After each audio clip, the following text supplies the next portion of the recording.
Այսօր կպատմեմ Սևուկ Գուլիկ։ Հոր անտառում մի այծ է լինում, ունենում է մի գեղեցիկ ուլիկ։ Ամեն օր այծը ուլիկին թողնում էր տանը,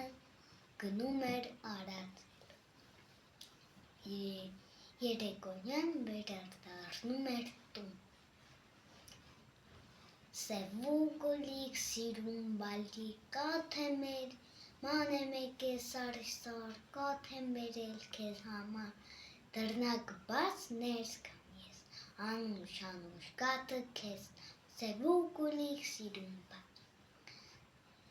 Ուլիկը դռնը բացում է, կաթը խմում է,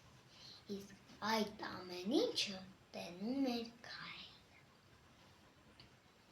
Մի երեկո այծից առաջ գնում է դուռը զարկում և հաստ ձայնով կանչում.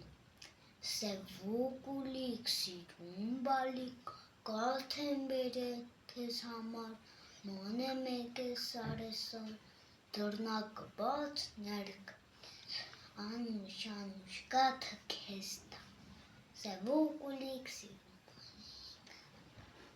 Ուլիկը լսում պատասխանում. Ով ես դու, ես քեզ չեմ ճանաչում, իմ մայրիկը հաստ ու կոշտ ձայնով չի կանչում, իմ մայրիկը բարակ քաղցր ձայնով ունի, իսկ քոնը կոպիտ ու հաստ, հեռացիր ստեղից, դու իմ մայրիկը չես։ Մի քիչ առաջ գալիս է այծը,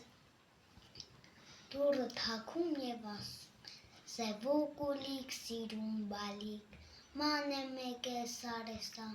կաթ եմ բերել քեզ համար, դռնակը բաց ներս գամ ես,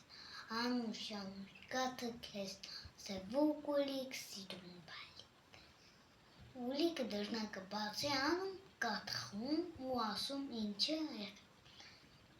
Մայրիկ գիտեր, ինչ-որ մեկը եկել էր դուռը զարկում, հազիվ ձայնով կանչում. Սևուկ Գուլիկ, սիրուն բալիկ։ Այնքան վախեցան, որ դռնակը չբացեցին, վայ Սևուկ ջան, նա գայլնի է եղել, նա ուզում է քեզ ուտել, մյուս անգամ որ նորից գա, կասես սուր բոզերով քո փորը կծակի։ Այսօրվա հեքիաթը այսքանն էր, հաջողություն։